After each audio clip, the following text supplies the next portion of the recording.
On this week's GTA 6 o'clock, 80 scenes analysed, over 100 new details, the ultimate trailer breakdown. It's all here on this week's GTA 6 o'clock.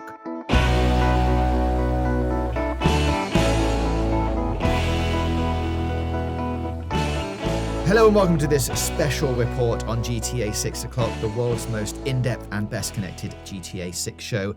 It's been a week since trailer 2 dropped out of nowhere, and so the time has come for our ultimate trailer breakdown. I am James, JJ Jarvis, and joining me in our Los Santos studio is Dan, DD Dawkins. Hello, Dan.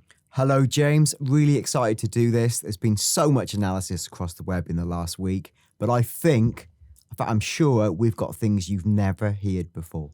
Yes, we definitely have that. Everyone has waited long enough for our analysis of this, so shall we get right into it? Let's dive in. Okay, so last week we did a first initial reaction. Thank you for all your comments and contributions to that. It was great. We did mention then the release date of May 26th, 2026 being Bonnie from Bonnie and Clyde's funeral date. But what we didn't mention is it did also Ray Liotta's the day of his death, which was May 26th, 2022, known to us, of course, as Tommy Vercetti in GTA Vice City, which came out in 2002. So there's another prominent date there that maybe lends more credibility to it actually sticking to that day, because those two things are both amazing coincidences if it doesn't happen. Just two coincidences feels... Three's a pattern, isn't it? It is. That's the rule. It's still just the wrong side of a pattern, but it looks quite compelling to me. So as we get into this, we should say, obviously watch trailer 2 if you haven't. I'm sure all of you listening to this have, but we're not going to play it all through once and then go back through and analyze every scene. We're just going to jump straight in and analyze every scene. As I say, there are 80 scenes in the trailer.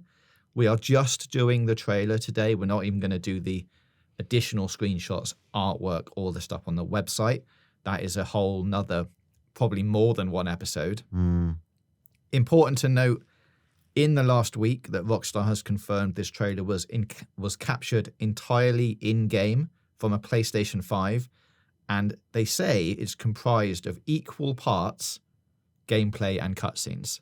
I don't think we're going to be able to identify which are which throughout this analysis, but keep that in mind and try and do it as we go through. If it is equal parts gameplay and cutscenes, which one is which in this trailer? Yeah, I'm struggling to tell. And what I do think is, while they're saying gameplay, I think they mean gameplay, but from a camera angle you wouldn't normally play from. Hence, it doesn't look like gameplay. All the GTA games, particularly when you're driving your car, this option, like Red Dead, you pop out of the car, you view it from a distant angle. It looks fabulous. It's just really hard to control unless you're going in a straight line. So I think that's why people have been so confused. Yeah. So some of these scenes are connected to each other. Some of them are from the same scene or the same location. We're going to pick a couple of things in each one to talk about. It's going to go very deep in some of these scenes, so strap in. It's going to be a long one. And just before we get to that, I should say that this has been a lot of fun. I've had a lot of fun going through all this stuff, making all these connections. It's probably taken a number of hours, probably 10 plus, to pull all of this together. But I love it. This kind of analysis and investigation to what things might be connected, what everything says on the wall is great. So this is really exciting. There might be, of course, even at this stage, a few things that we get wrong or things that we want you to clarify in the comments. So if you do see anything extra along the way, let us know. And with that, let's jump straight in to the first scene of the trailer, which is this beautiful shot of what I'm going to say is the Leonida Keys, Florida Keys in real life. And this is the establishing shot for the trailer. We've talked about this before. There's the 6 little ducks that you talked about in last week's episode, Dan, in the top left, flying across. We have got a question in the notes here about whether this is, you can see Jason's house or the house Jason is working on in this shot. I don't think you can, because some of the construction of the house is different, but I don't know if you were thinking the other way.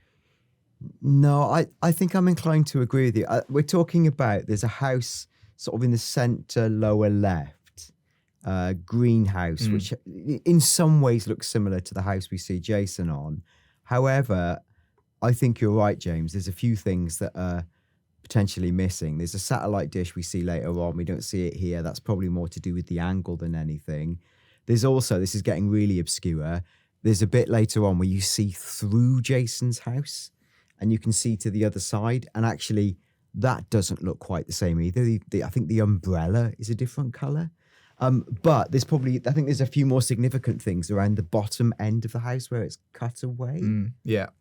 Yeah, I think this is a good establishing shot for the location that we are about to see, as in Leonida Keys, but not anything, it doesn't show us the house that we're about to see in the next scene. It's just like, hey, get a sense of the area because the house is in this area, but you can't actually see it in this shot. If that makes sense. I hope it does. Yeah, I think that makes sense. The one thing I would say, if I was trying to make a positive case for it, is that it's possible that is all of the footage in this grabbed from exactly the same build at the same moment? Probably, but it's possible. And on later shows, we're going to talk a little bit about how the game has developed from trailer 1 to trailer 2. Some things have absolutely, definitely changed. So I wouldn't rule out some details being different, but I'm inclined to agree. I don't think it is, even though it's easy at surface glance to think maybe it is. And I think you're right. I think the area's right. The sequence of events implies that, but is it literally the same house? Some details don't align. And speaking of details, there are some really nice ones in this shot. In the house to the left of that greenhouse with the blue roof, there's like a heart-shaped swimming pool. There's another unusually shaped swimming pool on the right-hand side of that house. But I like the heart-shaped one. That's really nice. And just to the left of that heart-shaped pool, you can see a pod of dolphins swimming along, which you might have missed the first time. Dolphins swim around together. They're social mammals. They interact with each other. They protect each other and hunt for food as a team. Pod life plays a very important role in protecting dolphins from predators, such as sharks. So there is your first nature lesson in this analysis. Oh, thank you. But really good to see a bit of wildlife there and so close to some houses. I think that's going to be super fun to play.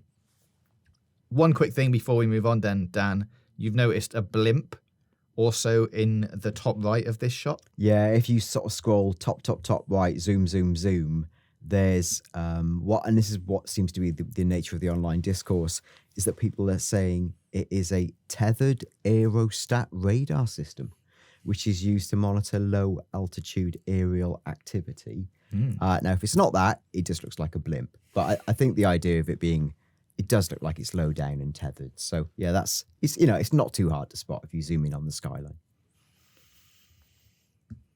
Right, next up is the first time that we see Jason. This is his classic line, "I'm just up here fixing some leaks," which, as we mentioned last week, is a reference to the 2022 leaks.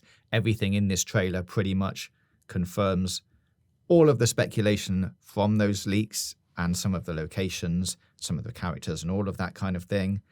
So this is our first introduction in this trailer to Jason Duval. Now, on the website, it says Jason wants an easy life, but things just keep getting harder. Jason grew up around grifters and crooks. After a stint in the army, I think that's quite important, trying to shake off his troubled teens, he found himself in the Keys doing what he knows best, working for local drug runners.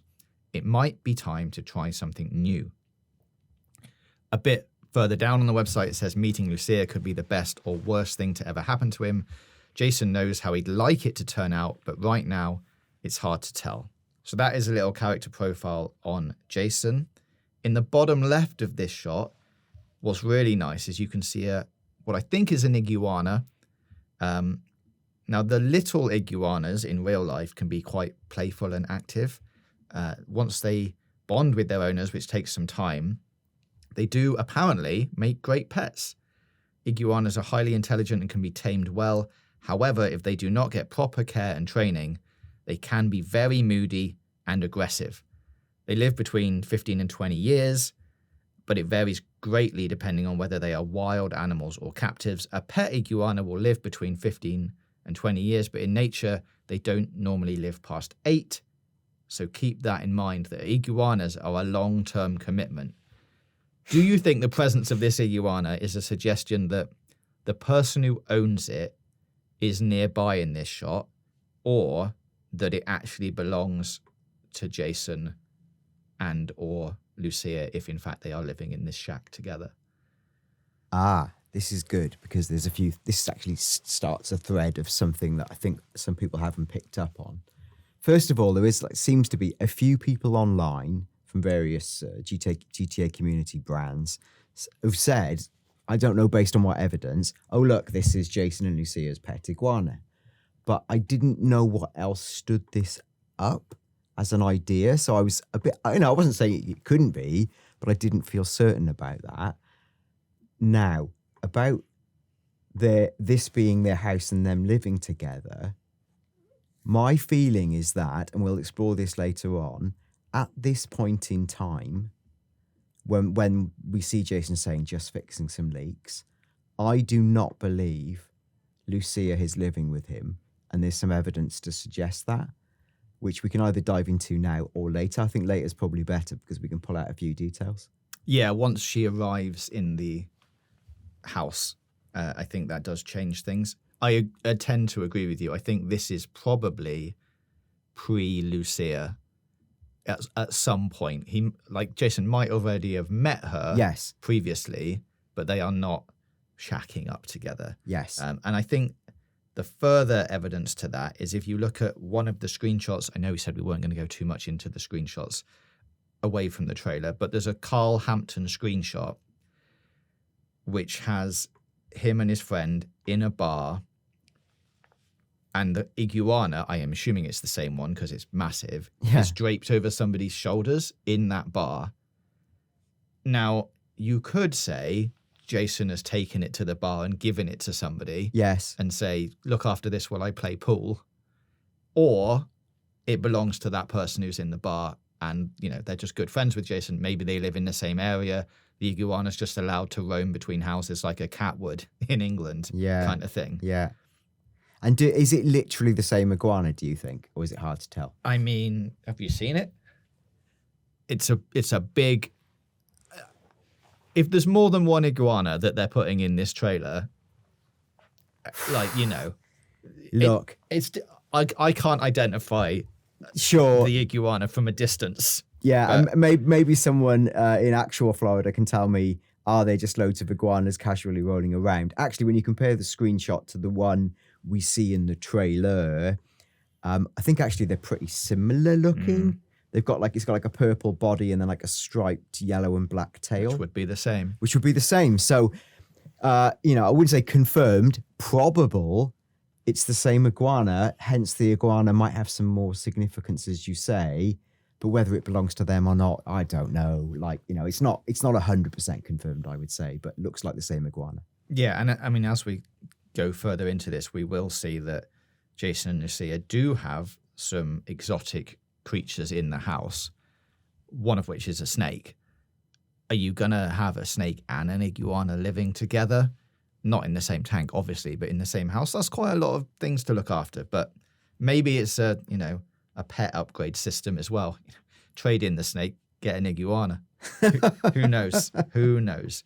While we're talking about this extra screenshot, there's a couple of things in it that might be worth talking about. There's a sign above the bar that says Joe Short's Blast something, and it looks like it's pieces of decking being formed into the shape of a fish.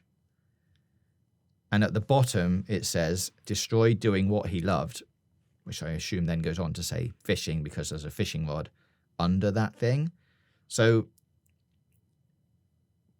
extrapolating, which is everyone's favorite thing to do on this show, is this someone who was fishing for a shark, maybe, hooked a shark, tried to stop themselves going off the end of a pier and destroyed their like little jetty thing, ripped it all up.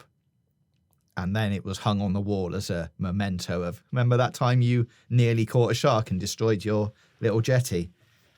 Who knows? But this appears to be some fishing-related thing. There's also quite a lot of other things. There's a sign on the back in the background here that says, yes, we have Wi-Fi. There is actually a Wi-Fi password underneath of it, but I can't quite make it out in this screenshot. And here we can see for the first time we're going to be talking about it, is Jason's tattoo, which is for the Marauders B Company, which is we're going to guess, from his time in the army. As we just mentioned, he did spend some time in the army there. There was some speculations that he's a paratrooper unit because of the parachute that he's got on there, but I think some kind of Ranger Special Forces paratrooper makes sense. It also, later on in the trailer, makes more sense when people are questioning whether Jason may or may not be a federal agent. I wonder whether that's in a reaction to like the way he can handle weapons and like knows a lot of sort of more specific army soldier stuff. That's speculation, but I think his background is important. So let's jump back into the trailer here, and the next scene that we've got, this is Brian Hedder, which I think you've got quite a lot to say about, Dan. But just before we get into that, there is a car in the background in the back right here. Looks sort of Cadillac-y. That is the same car that we saw a glimpse of in the previous shot. So we can assume that this is the same location. And as it zooms out, I think that is confirmed. But I'm not sure if Jason's Vapid is parked here anymore. Like you can see that in the previous shot, and it might just be the camera angle, but does it line up to have his car there? I'm not sure. And then there's some tire tracks from Brian's truck that you can still see in the mud, which is a great little bit of detail there. But Dan, why didn't you tell us about Brian? So from the official description, we know Brian is a classic drug runner from the golden age of smuggling in the Keys, whatever that golden age was. A still moving product through his boatyard, which we actually glimpse later on, with his third wife, Laurie, who we also think we can find from one of the screenshots. So there's a screenshot called Brian_Hedder, _04. We were discussing off air. It seemed highly probable that is Laurie. And it says Brian's been around long enough to let others do his dirty work. And those others include Jason. You would imagine. Yeah. And it says about him, it says he looks like a Leonida Beach bum, but he moves like a great white shark. We also know, we talked about this last week, Brian's letting Jason live rent-free at one of his properties, which is almost certainly the one we can see, so long as he helps with local shakedowns and stops by for Laurie's sangria once in a while. Now, the local shakedown might well be the scene we see in a minute, where he disturbs the sort of hippie dudes with the pipes and he seems to rough them up. That looks like a low-level shakedown. We don't know that for a fact, but it does look like the kind of errand that Brian would have him running. It's not quite the analog, but if for anyone who's watched the Netflix TV series Ozark, it's Brian's a little bit like Jacob, but I don't know if he's like a sort of local not hillbilly, he's like a local southern drug lord. But the real power in that relationship is Darlene, who's utterly chilling. It doesn't look like Laurie's that way if she's dishing out the sangria and is all smiles. But you never know. Maybe Laurie's got higher significance to the plot, or she's just a light relief character. It's hard to say.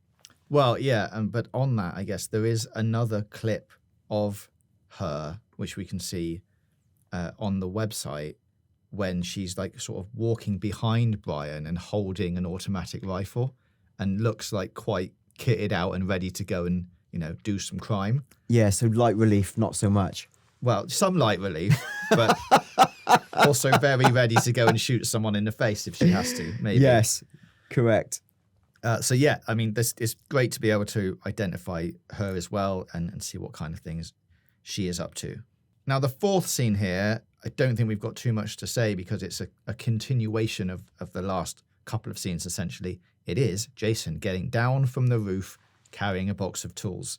But there's not anything really significant. There's a couple of boats in the background, but I don't think we need to. It looks dwell on like this. there's the cargo boat that looks almost like a train that I think we can glimpse in trailer 1. Is it literally the same? We'd have to put them side by side, but whether that is creates a location parallel or whether we just happen to be on the same route as it goes. But, let's see. Let's look at those things side by side and make that call. The next shot is a close-up of Brian where he's telling Jason to go out and do some of those jobs. As we mentioned in last week's show, in the bins in the background there, you can see a couple of raccoons foraging for some food. Interesting fact, second nature fact of this analysis, there is actually an island in Miami called Raccoon Island or Sandspur Island. I think some of the maybe tourism firms named it Raccoon Island and the locals still call it Sandspur Island. But this apparently is where you can see many types of wildlife. It's home to a large community of raccoons along with various bird species. You may also spot marine life such as manatees, come on, and dolphins during your tour. In real life, it's north of North Beach, which is one of the beaches on the coastline of Miami, but not far away. Would not surprise me if Raccoon Island, or whatever Rockstar decide to call it, ends up being a place that you can take a boat to in GTA 6. Scene 6 is Jason outside his house. This is what we imagine is same house, same location, probably same time in the story as well that all of the previous scenes have been in. You can see a close-up here of Jason's tattoo, which is a bird being impaled by an arrow. I couldn't find any direct references to what that might be. The bird is like a bit like a phoenix, which is a mythical bird that symbolizes rebirth and renewal, often includes flames or dynamic elements like arrows to represent struggle and transformation. So it could be some kind of symbolism to do with that, but it's not a common thing. Like, you can't Google image search this and find out loads of stuff. So maybe it's a phoenix, maybe it's not. Who knows? I think whether it's related, like, did he get it at the same time as his military tattoo? Is it due to that affiliation, or is it more of a, like people, the reason people have tattoos, very often it's a personal belief or to signify a character transformation or an intention? We don't know. Or was it just something to do with the paratrooper regiment he was in? This is all really hard to know, but he has got 2 significant tattoos. The next shot ends up having a boat in it on the far right-hand side. Now, there's been heavy speculation, and I will say heavy speculation, that this is Michael's boat, which got stolen in GTA 5, as you'll remember. The theory is that this has somehow made its way to Vice City from Los Santos. There's loads of things around, like, did Jason take it? Was it like a small-time crook that took it and now it's somehow ended up in Vice City and Jason or Brian potentially managed to get hold of it? Obviously, it's Brian's boat repairs, so maybe he did come into a boat like this and start fixing it up. But I think the bigger question is, do we even think that it's Michael's boat? It's pretty much the same boat model that's been in GTA games since Vice City. It doesn't look exactly the same. Like, true, there could have been some modifications done on it because it's been stolen from somewhere and they want to make it look not quite the same. But I am leaning, the more we look at this, more towards that it's just the same type of boat rather than it being exactly the same boat. That's what I think. The boat and its reference to being Michael's boat is a microcosm of the dangers of the online age and the need for a quick hit and the culture. The thing we do, right? The culture of having to create a theory, create something new. On surface glance, this passes the truthiness test. It looks 7 out of 10 true enough to make you want to believe it, right? Unfortunately, reality gets in the way. I went through the gameplay of the father and son mission from GTA 5 and took screen capture, which, maybe we can put them on screen now. Screen capture of the boat in high res and it looks close, but it's not the same. Now, at the very surface level, it's the deck of the boat. In one is wooden, in the other it looks worn, weathered, or literally white. Now, that could be a cosmetic thing that you could say, yeah, maybe that's changed, or maybe they've refitted it or painted it, whatever. Much more significantly, the actual cabin of the boat, or whatever you would call the main bit you sit in, is like significantly further back on the Grand Theft Auto 5 version. That's a fundamental thing that just doesn't work. And then the closer you look, the more the details start to fall apart. So sadly, like, I don't think it is the same boat. Like, it's, like you say, looks like the same model or a version of the model. It just literally isn't the same or doesn't match the inspection test. Yeah, and what I will say before everyone gets too disappointed is there are actually many references to past GTA locations and games in this trailer. So I don't think that they're ruling out a connection between other cities that we've been in before. Oh, yeah, it's sure. just, it might not be at this point, this one. Like, Los Santos definitely exists in the world of GTA 6, and I think there's multiple other things that we can join the dots on. But before we get into that, the next scene is this one, Jason going into this house that he's been working on. Now, the common theory in this is that this is the shot that is a transition shot between cutscene and gameplay. And it does sort of line up if you compare it to some of the ones we got in GTA 5. You can see how this would seamlessly then transition into you walking into this house in full control of Jason. There's a great feature, a great point here that you made, Dan, that he's got sunburn on the back of his neck from probably working up on the roof too much. Whether that is a dynamic effect, like being out in the sun gets you sunburn, or it's just part of the storyline. I mean, that would be incredible to think that if you don't have a shirt on and you stay outside too much, you're going to get sunburn. Yeah, it would be such a cool thing to actually have conscious tan lines. Like, say you wore a vest all the time and you took it off for any reason, and then your character had them burned in. It's a silly thing, but it's really cool, isn't it? And if you take that image of him walking into the house, I'm a sad and in many ways detailed person, and I was looking at this through Photoshop filters and turning up the brightness. You can see the sunburn even more. Then it's obvious anyway, right? Yeah. Like, he's got a red mark on his neck. Also, then you can see, like, he's glistening. He's literally sweating. Like, whether again is that a cutscene detail, or will your character, after a period of exertion, if you were to zoom in on them as the camera, will they look actively sweaty and distressed?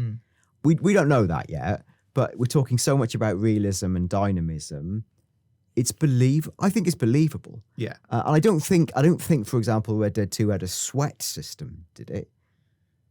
Not from what the horses got sweaty. Oh, well, okay. So now we're just making people sweaty. Well, there we go. So there's a sweating mechanic within the Rockstar universe.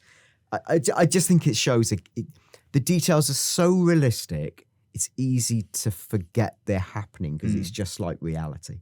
And it's important, I think, occasionally to pause and say, this is not a thing normal games do, and you don't realise they're not doing it until it's pointed out. Yeah, and even if it doesn't become a fully fledged thing in the game, it's being suggested here that it is a thing. So, we probably will see that kind of thing in cutscenes.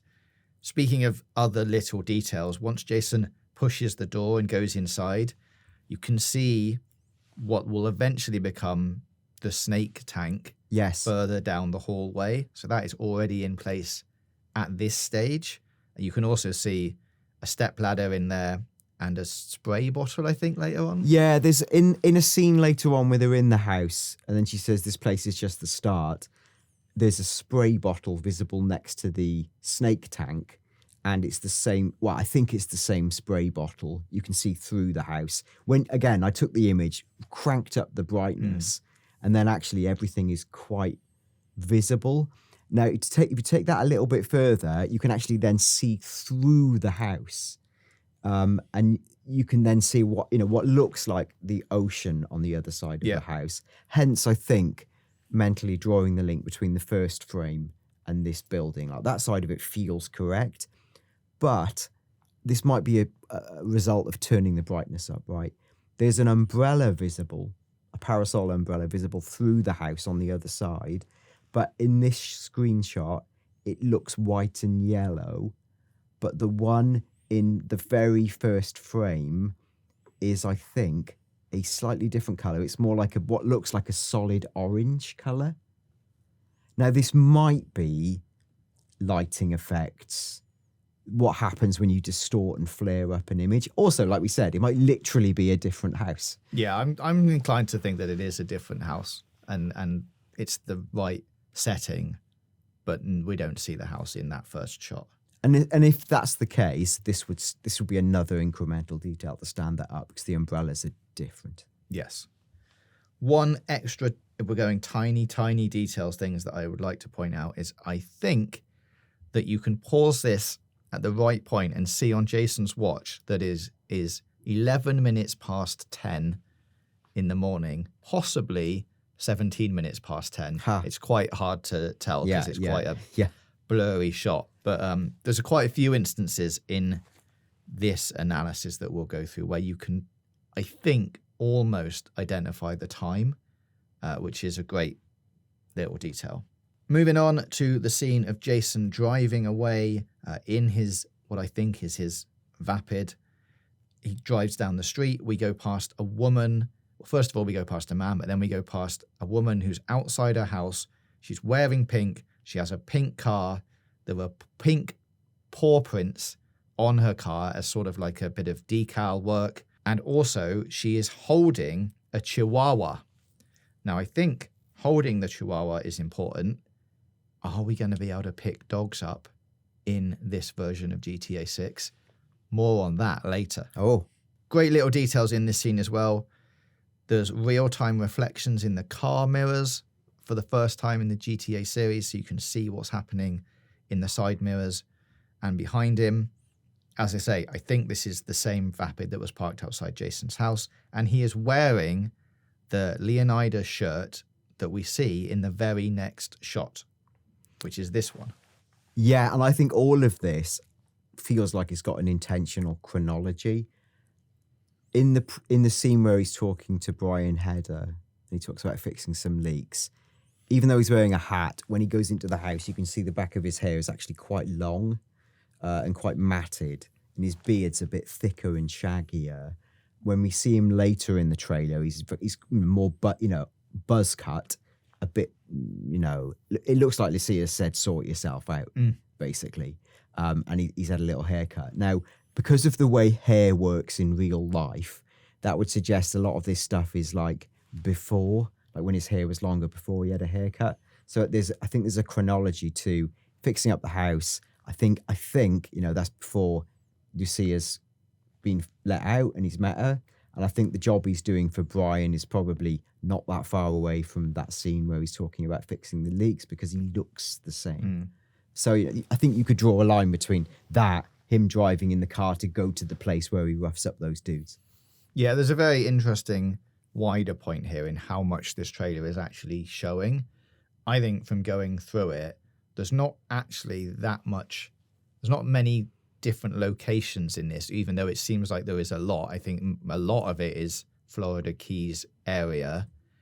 I also don't think there's many missions or sequences that we're seeing here. I think there's maybe 2 or 3 different strands, and that's probably it in a game that is going to be, as we know, absolutely huge.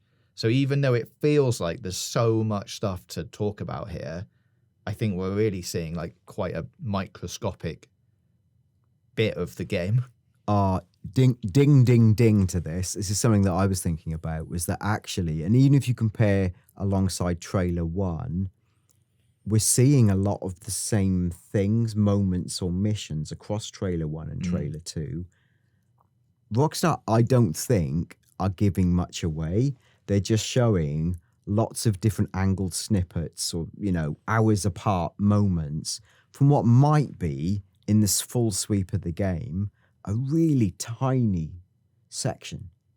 Yeah. There's a few scenes I think would that feel out of time, right? Yeah. And we can talk about them as we get to them, but a lot of it feels compacted, like really tight. This is probably even a separate episode, maybe of us trying to put the chronology together and pull the scenes and start building the story properly.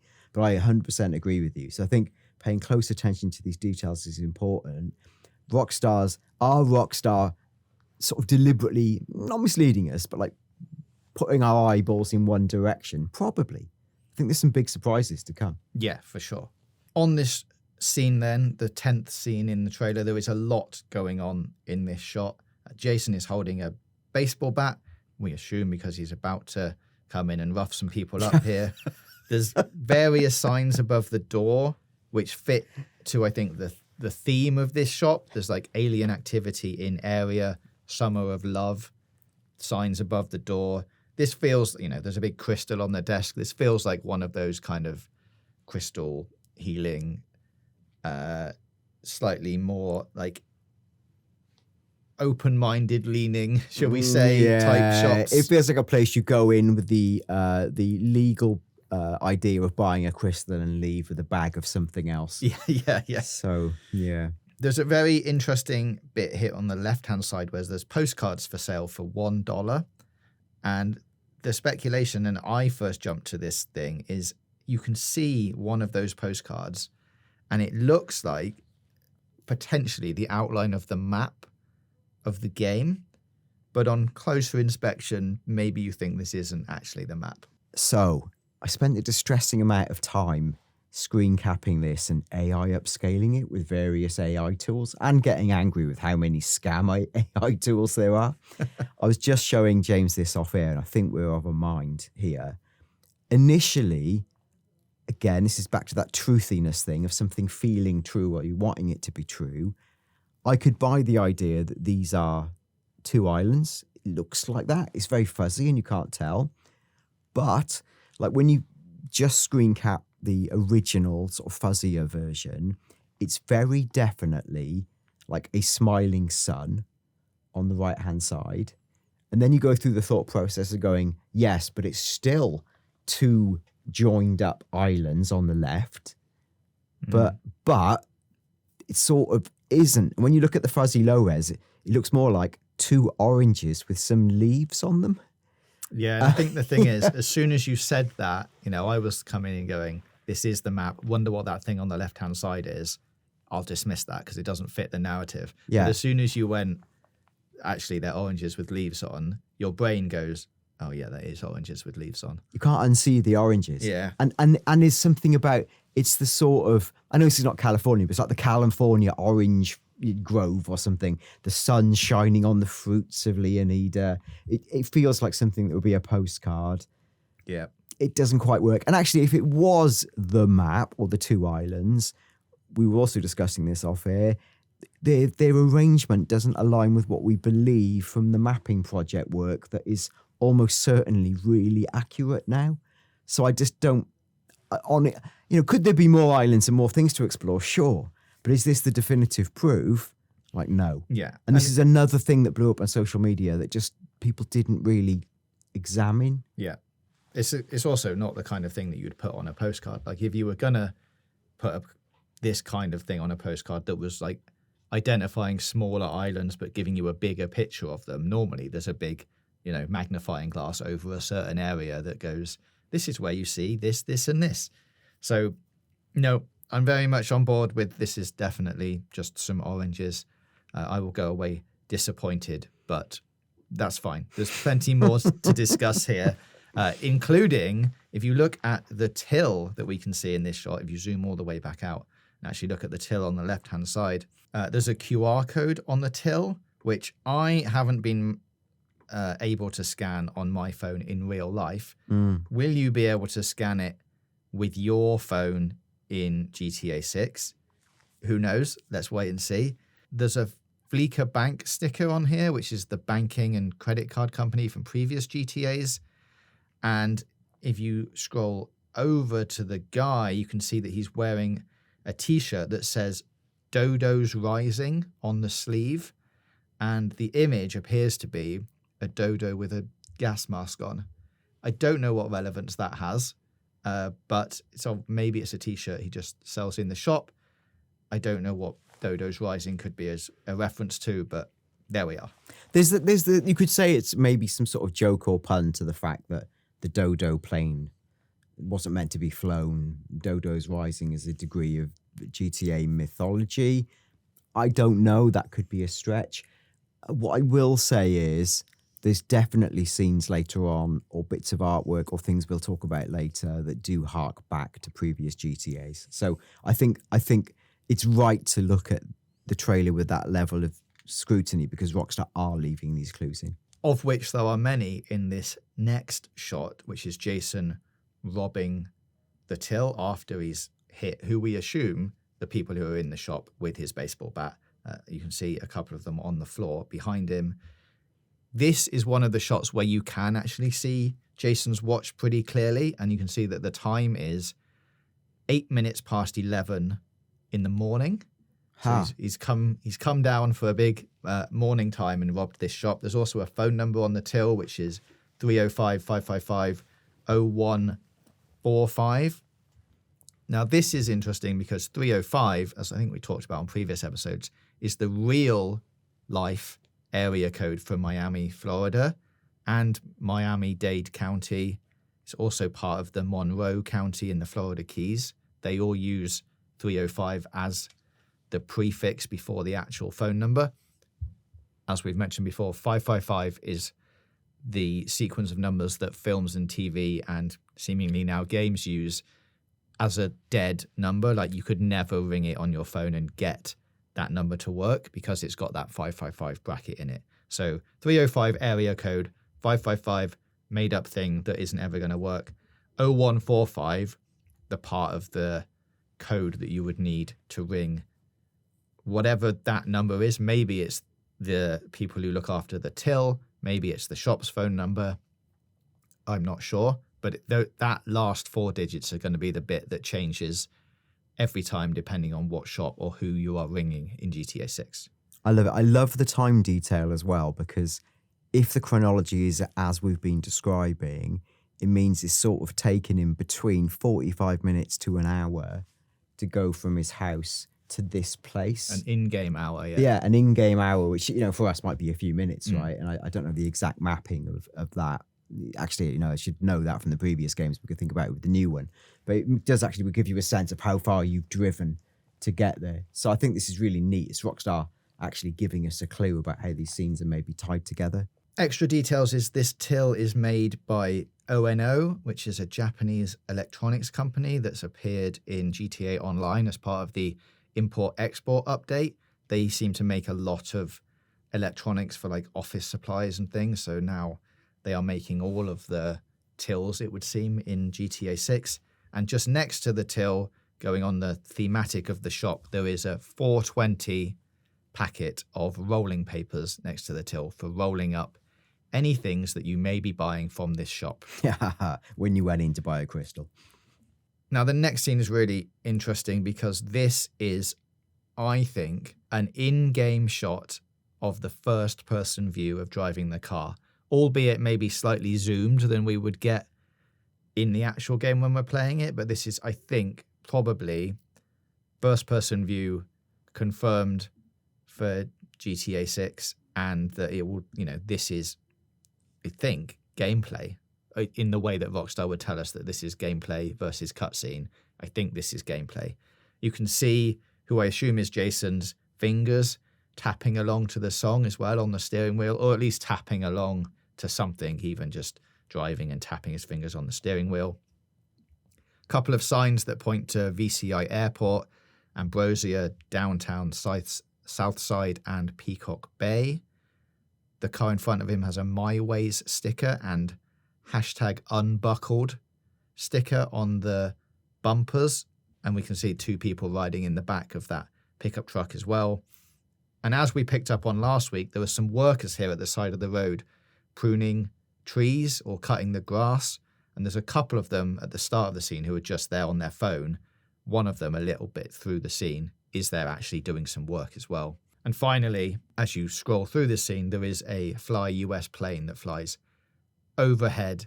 So later on in a different episode, we would be able to pinpoint where all of these things are taking place in reference to other locations around the map. How do we feel about the idea that there's 2 airports? This is referencing probably a thing that we're going to come to a lot later, I believe, in that Lucia is wearing a T-shirt that says Gellhorn International, which has been another hotly debated topic on the internet about double airports being confirmed. And I will exclusively reveal that is not the case. Let me scroll up through my notes, and we might as well cover this now you've mentioned it. So yeah, this happens much later on in the trailer. We see Lucia in the apartment that we have previously seen with her and Jason in it. She's wearing a T-shirt with Gellhorn International written on it. I was first thinking, is this another international airport? Can you call a port like an international port? And maybe it's from there. But if you zoom right into it, you can actually see there's a picture of a racing car underneath the text. So that leads me to believe that this is likely based on the Sebring International Raceway, which is in Sebring, Florida. This is one of the oldest continuously operated racetracks in the US. Its first race was run in 1950. The Sebring is one of the classic racetracks in North American sports car racing and plays host to the 12 Hours of Sebring. The raceway occupies a portion of the Sebring Regional Airport, which is an active airport for private and commercial traffic that was originally built as Hendricks Army Airfield, which was a World War II training base for the United States Army Air Force. So the T-shirt she is wearing, almost certainly from the raceway. Does it suggest that there is a regional airport because that is where the raceway is based? Maybe. So there could be another, there's definitely going to be other airstrips in the game. Yes. Is it going to be an operational airport that you can, say, go to and use as an airport? Not sure. It could just be like a sort of landing strip where there are some planes, in hangars, that kind of thing. Yeah, there's some stuff to say about the mapping project, but let's save that for another day because there's leaks and/or mapping project stuff where they have put multiple airports on the map. Doesn't mean it's true. Let's save that for another day in the interest of time, I think. So here we are with Jason on the beach lifting some weights. Now, there could be a world in which this is another transition scene within the game. So let's say, for example, character switching is still in, which we would believe to be the case based on the progression from GTA 5 to 6. This could be one of the scenes where you switch to Jason and he's just finishing off some weights on the beach and then gets up, goes off to do things. Or it could be a hint to the return of like gym mini games. Like the more you work out, the stronger you get, the more running you do, the more stamina you have, that kind of thing. This could be Rockstar hinting that stuff is coming back. For those of you who care, he is benching 100 kgs here. He's got which is, a significant amount of weight. He's got a sports drink with him.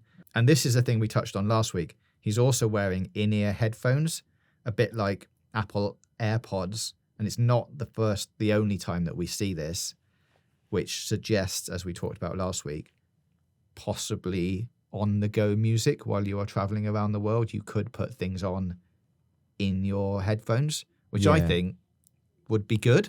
I think it would be good. I think it's likely. I think you see Lucia with in-ear headphones later on, which is more of a tell. I think it's significant that there's a couple of different songs in this trailer apart from the Pointer Sisters.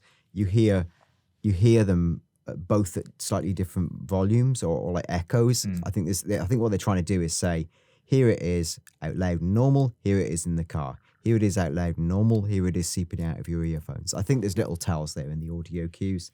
Let's see, but it seems to me like a thing they would do. There's so many little details in this scene as well. There's a lady in the background who's walking her dog, which I enjoy. That's the second dog that we've had in this trailer. And the two women that walk sort of up to Jason, if you really slow this down, you can see as they walk, they flick sand forwards with their shoes and sort of deform the sand, which is an amazing bit of detail. And I imagine is the kind of thing that we'll be seeing when we are walking around in sandy bits. You'll be able to leave trails and footprints of just where you've gone and see all the deformation that you've done. There's a woman in the background who's taking a selfie, but there's also a camera, what I think is a camera, on a tripod, like right almost in the middle of the shot. She's wearing a pink crop top, and then just to the left of her, there is a tripod and a camera. So don't know what that's for. Has she brought that along with her? Is it even hers? Don't know, but there's something to be discussed there. And now Jason has gone to buy some beer, and this shot is full of details again. We can see on the left-hand side, there's the Leonida lottery, which promotes a new billionaire every week. Their logo, as we can see here, is a dolphin who wears some sunglasses. Yeah. That's nice. There's a cat on top of the ATM machine on the right-hand side. And we can see Jason's shirt, which says Leonida Marine Center. Now, I've got something to say about this, Dan. I want to know what you think about this theory. Underneath Leonida Marine Center, it says, "We support all marine life." Now, could this be a double fake out in that, yes, Jason works at the Leonida Marine Center where they do care about all marine life from the sea, but is it also a connection to Jason's army stint? And actually, they've called this Leonida Marine Center as a front to something that does support all marine life, in that ex-Marines can go there and do some crime. And this is basically, the Marine Center is the front for what could be Brian's, one of Brian's outlets for those kind of things that he's doing in the background. Yeah, I mean, I don't know, but this is a really amusing thought piece and detail. I guess they couldn't have called it the Leonida Armed Forces Center because that might have been a bit of a tell. So the marine and marine comparison is quite cute. And I wonder whether it's either, is it as literal, or is it more of a Rockstar hint about the fact that, is his marine career as in the past as the bio suggests? We don't know. Which side of the law is he on? We don't know. Maybe it's nothing, but I think it's a really fun play on words, at minimum, if not more. There's some other great little details in this scene. Jason has what I think is a 6-pack of Patriot beer. You can now see the liquid inside the bottles move around, and we see this a bit closer up later on in the trailer as well. But that's something that's been picked up all over the internet. That's a great thing. There's a whole stack of magazines on the right-hand side next to the ATM machine. I think some of these we can identify. There's Vain, Players, Desire, one that I think is called ETE, and then it's cut off, but it looks like there's one called Sophisticated and Starstruck. Starstruck looks very much like a Hollywood-style magazine about celebrities, that kind of thing. As he leaves the shop, there's a sign on the door that reads, "It is unlawful for any person to consume or possess in an open container any alcoholic beverage in this store or within 100 feet of this store. Violators are subject to arrest and prosecution." So don't be drinking your beers anywhere near the shop. There's a sticker for Redwood cigarettes, which are $4 a pack. They're checking ID for anyone under 30. And maybe the best sign, there's another one that reads, "All dogs must be carried or leashed." Now, think back to what I said about the Chihuahua earlier with the lady holding it. If we end up having a pet dog, or other people have pet dogs in this world, are they going to be picking them up and carrying them around to take them into shops? This would suggest yes. And there's a couple of other stickers here. One for Yukon, which is a tobacco chewing brand that appeared in GTA Online as part of the Arena War update. And another one for Vapormin, which is a vape poster, which is going to be brand new for GTA 6, but they've obviously thought about how they can get that in, and Vapormin seems to be the brand. Then a woman walks past Jason, which you have noted could suggest some of the dynamic animation system at play. Yeah, we've talked on quite a recent episode about how Rockstar keep patenting or, different animation designs. And you notice as Jason walks through, she's walking sort of quite face on to him. And at the last minute, she sort of just slightly turns to the side. Now, this could be a cutscene, and that's how it's designed to look natural. Or it could be a glimpse of this new dynamic animation system in action, where she's changing her body movement on the fly to react to the interaction with another character. If so, it's incredibly subtly done and looks great, right? So, might not be, I thought it was worth flagging. This next scene is, after having those brewskis, he's now driving the car, which is unadvised. Do not do that. But he's driving past what is quite a dramatic scene here, and there's loads of detail in this one as well. I think this is another first-person view, but from the passenger seat side. Again, whether it's a cutscene, whether this is, let's say Jason is driving and you are Lucia, you're in first-person view and you're just watching the world go by. Unconfirmed, but that is what this camera angle is suggesting. As we go through this scene, you see more and more stuff. Now, Haiti is written here on the wall, and there's an outline, like a white outline, which at first glance just looks like nothing, but is actually the outline of Haiti, the island, which is south of Miami, east of Cuba. So actually quite a bit further away than we thought, but it's, having a prominent thing here to go, this island exists in this world. Will we be able to physically go there? Is it too far away? I don't know, but this is quite a big statement to go, Haiti exists. There's a couple of other things written on this wall in what I believe is French. Yeah. Liberty. I'm not going to be able to say these properly. Maybe you got a better French accent than me, Dan. It'd be liberté, égalité, fraternité, which is liberty, equality, fraternity. These words are regarded as the most famous slogan of the French Revolution, which means that men and women are born and remain free and equal in rights. And this is one of the tenets of like French identity, essentially. Now, this, again, has written on the wall Le Pearl, which is a neighborhood of Vice City. It's in the Vicedale County, obviously here in Leonida. There's a train car that passes that you can see silhouettes of the people on. That is the kind of level of detail that we're getting here. And as previously discussed, there is a no video without permission sign, which has another phone number, 305-555-0178. But perhaps the most interesting things is when you go a bit further along this wall, and you can see a Sans for Sans bit of graffiti on the wall. Yeah.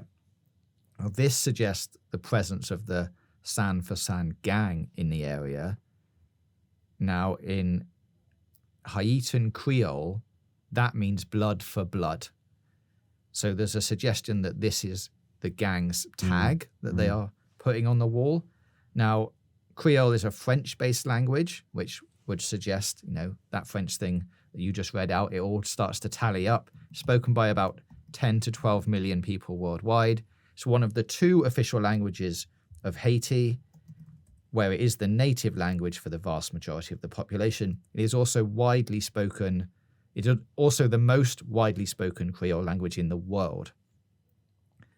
As an extension to this, we have previously seen sound for sound records as a sticker on the back of a car, which is the gang's music label. So I would suggest this is going to be one of the big gangs in the game. As a real life reference, there's a gang called Zoe Pound, which is a street gang based in Miami, Florida, founded by the Haitian migrants in the 1990s. And then there's a couple of other French things written on the wall, which mean for the flag and for the homeland. So this is very much tying it all back to Haiti and the culture and the gangs, I think. It's also worth noting that you can hear the track by Zenglen, which is Child Support. They are a sort of famous Miami-based French Haitian band. So That I listened to or tried to decipher the lyrics of Child Support to see if they meant anything. That song has a lot of lyrics, and I do mean a lot of lyrics. The broad sense of it is, I think, a father complaining because he has been separated from his child because of something the mother has. I think it sounds like he's been a bit of a baddie, and the mum's stopped him, and now he's upset because he can't see his child anymore. You know, I don't. Again, I'm not an expert on decrypting that song. I thought it was interesting because there was an element of familial discord in it, and most of the other songs, I think the songs are significant in their choices and their lyrics. Most of the other songs they're all about like almost like different stages of a relationship. Hot Together is very much we met up, you know, we were in a club, we had a crazy time, it was great.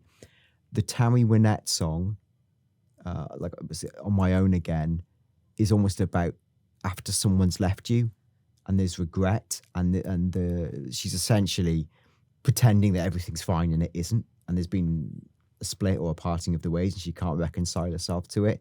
It might mean nothing, but it could be that the choice of the songs describe different parts of a relationship, and we do know and feel trust to be the central dynamic, and the relationship with Jason and Lucia to be the central dynamic. So if you want to read into that, there's definitely that there. And this wall in itself feels like a memorial wall about, you know, losing people. You can see there's two portraits of people at the end of this wall, and underneath one of them is written Namama Aklamo, and I'm not said that right, but someone can correct me if I have, which translates to in love and affection, which suggests, I think, this is probably a memorial wall. Maybe that ties back to why there's no video without permission, because it's got pictures of real people who have somehow lost their lives during some events. Maybe it's gang related, maybe it's not, but lots to dig into there. The next shot we see is one of a prison, and I think this might be the shortest bit of analysis we do on this scene, because that's pretty much all I've got to say about this. Yeah, let's take the win on this one and move on. So here we are. Jason has arrived at the prison. You can see that he's actually got some stains on his t-shirt, and on the front of his shirt it says sales and service under the logo. There's a couple of signs around this bit where he's asking basically, you know, is Lucia ready to come out yet? And the prison guard says, oh, you seem vaguely familiar. Have you been around here before? Which opens up a whole other load of questions about Jason's past and what he's doing here and that kind of thing.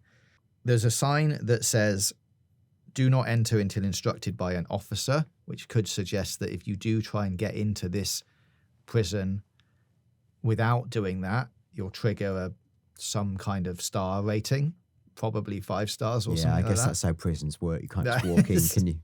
And then further on in the sign, there's a green one that reads the Leonida Department of Corrections. So we know where we are.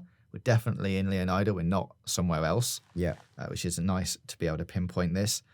And then it says prisoners are entitled to 15-minute visits throughout the week with an additional 1-hour visit every Sunday. Please call the prison information line for further details by order of the state government, which ties me right back into my theory of days of the week existing, which I think we see a number of times throughout this trailer. They're definitely going to exist, but will they exist in a way where it says Monday, Tuesday, Wednesday, and just cycles through the dates? Let's wait and see, but I'm excited for that to happen. Yeah, there's a reference later to months, very specifically. So, you know, there's evidence for this theory. Skip forward to the next scene, and here she is, Lucia. The first time that we see her in trailer 2, the description of Lucia Kamanos is that Lucia's father taught her to fight as soon as she could walk. Life has been coming at her swinging ever since. Fighting for her family landed her in Leonida Penitentiary. Sheer luck got her out. Lucia learned her lesson. Only smart moves from here. Again, opens up a load of questions. How did luck get her out of prison? We see Jason picking her up. They already know each other at this point because there is a very easy, hello exchange. Like it's familiar person. So if sheer luck got her out of prison, is that evidence being misplaced, destroyed? It's not like she's this suggests it's not like she's come to the end of her term. This is something has happened to be able to release her early. Definitely. I would, there's an interesting mirror with the language from the first trailer where her corrections officer sort of says, do you know why you're here? And she says, bad luck, I guess. And now the official bio says sheer luck got her out. So it's an inversion of luck. There's also, if you really want to get into the weeds of this, there's a number of things within the trailer that sort of speak to luck or choice or chance. Cal Hampton has dice tattooed on his neck, which I don't know if there's an official logo, but it might tie to the famous Dice Man book about someone who lives their life by chance. That might be nothing. What I would definitely pick up, again, going back to Lucia's official bio, it's super alarm bells for me that within the first 3 lines of her bio, you hear the words, father taught her to fight, coming at her swinging, fighting for her family. Like, the repetition of this sort of fighting combat stuff is significant. And actually, as we start to talk about what Lucia always wears, you can't see it in this scene, but you will in a minute, I think there's a massive tell coming up. And further to her description, it does give us a bit more information that says, more than anything, Lucia wants the good life her mum dreamed of since their days in Liberty City. But instead of half-baked fantasies, Lucia is prepared to take matters into her own hands. Obviously, this has sparked quite a lot of debate among the community, whether, Liberty City is going to appear in GTA 6 or anything like that. It's certainly being referenced, as is, Los Santos and other Rockstar locations. Is it going to be somewhere that you do visit at some point or you see at some point during this game? I don't know. I don't think you have to. I think just the reference is probably enough. But it's interesting to see now Rockstar coming out and explicitly connecting those worlds and saying Lucia is from Liberty City and now she is in Vice City. Yeah, I think that detail on its own is not insignificant, but perhaps not insignificant for the plot and the way it develops.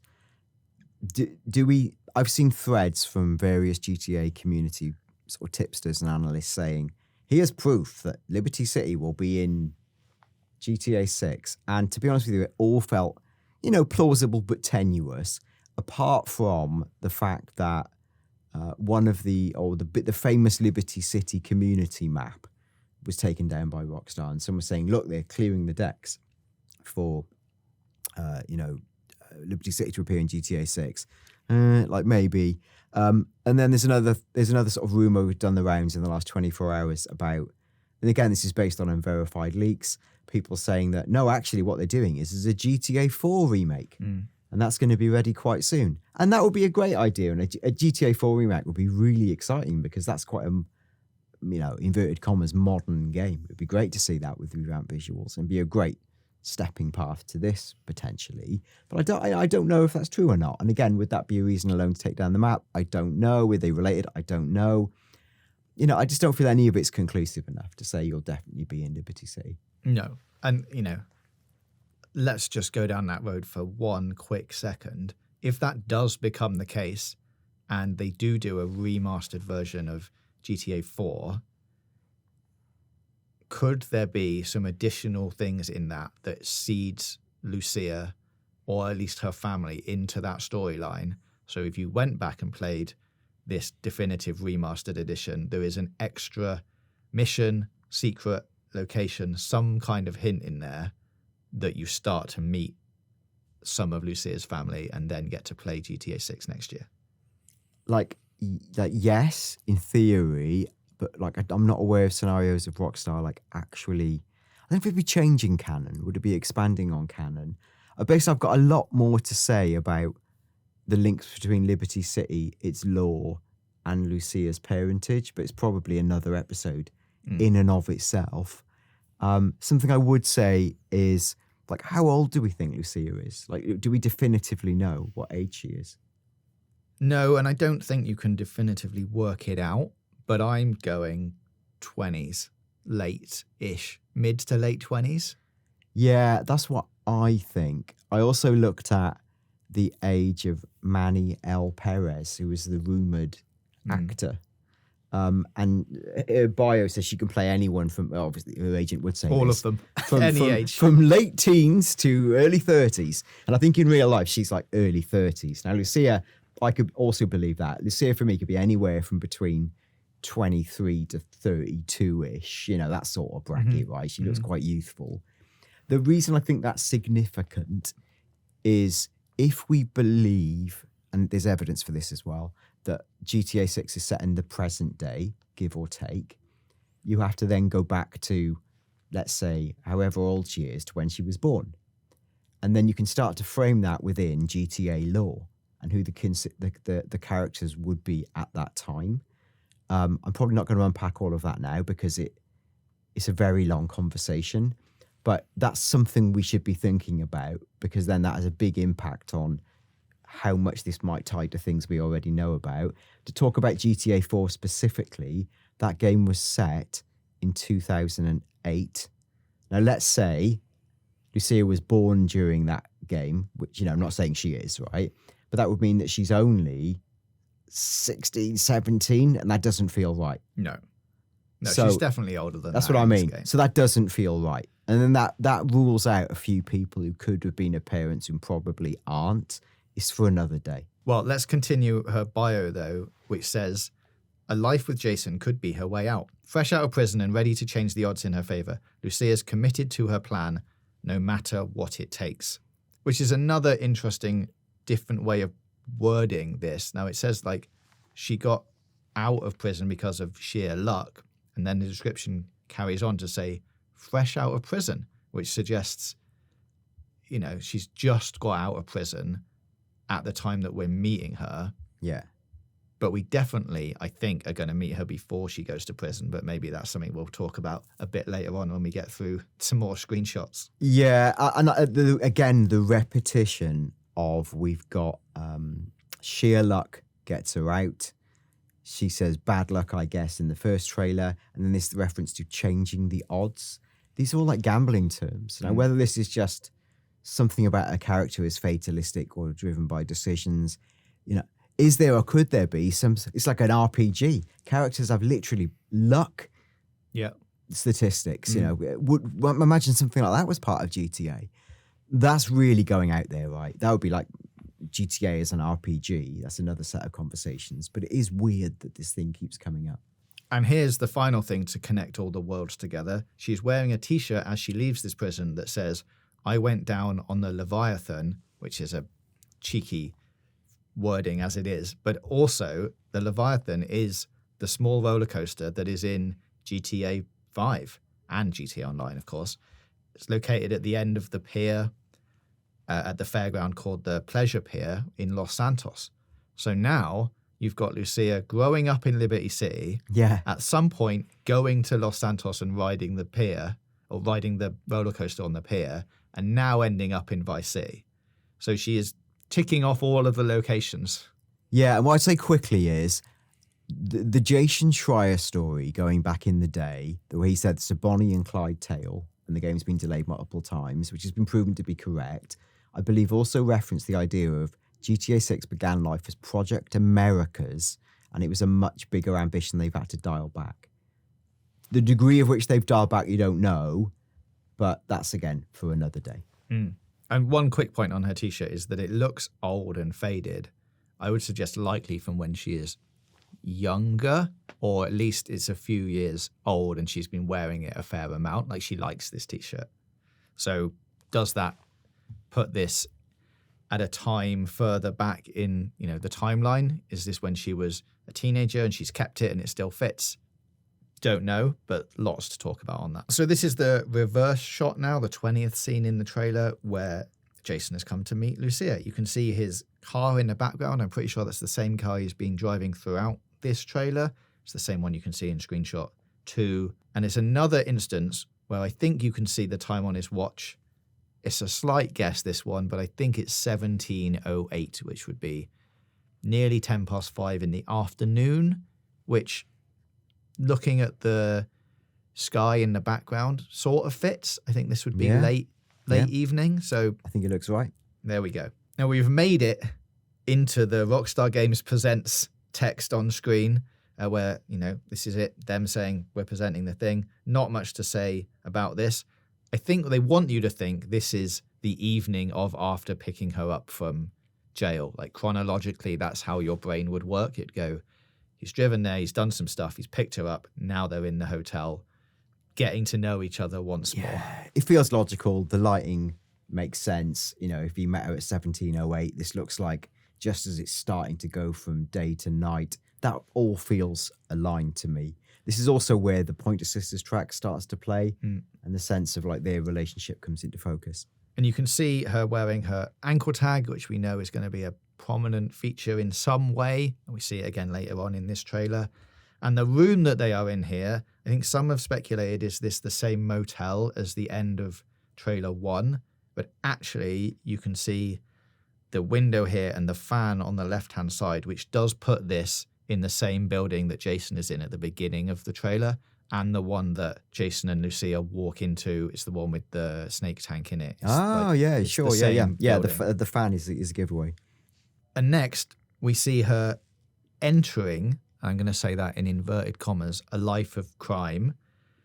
Now, this is a bank heist. In a minute, we see which bank it is. But Lucia here is wearing the same outfit or bandana as Raul Batista, which is in the website video. They're both wearing these skull mask bandanas. Suggest it's a coordinated thing. Not quite sure who's planned this. If it's him, is it Jason and Lucia? But the website says that he's always on the hunt for talent. And then we cut to this heist after seeing Lucia leaving jail. Is this the first one? I think that's meant to be the way you're meant to think about this. However, there is an ex-GTA developer who has been doing a reaction to trailer 2, as I think a lot of them have been. At this point, when he is watching the trailer, he instantly says the words, "Oh, flashback." All right, okay. Flashback? The new beginnings. So, yeah, presumably that's some sort of flashback to what got her in the slammer in the first place. Which is, I think, very strange to just throw that out there as a throwaway comment, unless it has some kind of meaning. Or I'm reading too much into this. I'm sure he will let me know. His name is David. He's got the YouTube channel Game World Art. He was an environment artist at Rockstar who left in 2023. He worked on GTA 5, Red Dead 2, and GTA 6.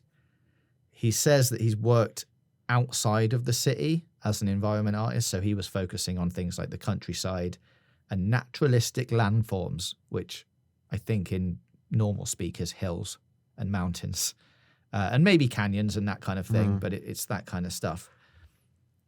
He sort of doubles down on this a bit further into his analysis, because originally he says like, oh, right, okay, when he sees her with the gun, and then he says flashback, which you could interpret as a question, where he's just reacting to it as normal and going, oh, is that a flashback? Yeah. But then later on in the analysis, he says, oh, presumably that's some sort of flashback to what got her in the slammer in the first place. Now, this opens up quite a lot of questions for me, because I, as a fan, didn't assume that when I first saw this. I thought this was part of the story and it was just going to be them doing a heist at some point. But to suggest that this might be a flashback, we'd have to work out where that's going to queue up in the story. Like, I can't see Rockstar doing the like heist gone wrong setup again for the opening of this game. No. So, what gets Lucia in jail? For me, there's a number of things that don't line up. First, I guess first of all, that what I agree with, this scene feels the most out of time. But does it feel out of time flashback, it's happened before, or it's much later in the game? That's the question mark. Now, applying logic to this, if, as this scene suggests, Lucia had been part of an armed robbery on a major bank, holding a weapon, that doesn't feel like luck, fiddle-dee-dee, and now you're out on parole to me. That feels it's a really significant crime, right? Yeah. They're not going to let you out for something like that. And then it also wouldn't make sense if she'd committed a crime on this scale to then be, like we've seen in other scenes, her and Jason robbing corner stores. That feels really small time. And it doesn't sort of, for someone who's done something on this level to sort of go, oh, and now we're going to rob the corner shop. It feels weird to me. It doesn't feel right. There's no natural ramp up there. It makes much more sense in traditional chronology to go from the small crimes to the bigger crimes. Yeah. And at some stage meet someone like Raul Batista, who gets them into a world that's, taking them out of their comfort zone and things go wrong. And they're the first words on the GTA 6 website where they're talking about like a sort of a score that's gone wrong and taking them to the dark side of a criminal conspiracy in the darker side of the Sunny Estate. That makes more sense. So if this was like the start of the game, I don't think it works. For me, it doesn't work. Even though there's going to be something, right? There is something we're missing in terms of why she's in prison. Do I think it's this? I don't think it makes sense. Yeah, because it doesn't really work. Like, let's pretend the game starts with how this trailer starts. You're doing some odd jobs around. You never meet Lucia until she gets out. And then some of that beginning bit of meeting Lucia is them talking about how she ended up in prison. And you get to go back and play that section of her life that got her there. Like, as you say, this is a big thing. And I think it's also a thing that happens within Leonida.